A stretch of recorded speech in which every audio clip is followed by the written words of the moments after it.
Hi, top of the good morning to you. I am your friend Sanjay Sharma here. Today's flower is which I am going to describe you is Gomphrena globosa. It is commonly known as globe amaranth. Dominant feature of this plant is its flower. You can witness the beautiful globular flowers. I have planted this flower in these two pots.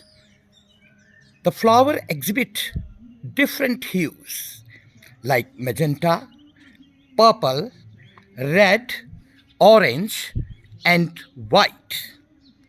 This is a heat tolerant and fairly drought resistant plant, but grows best in full sunlight and regular watering.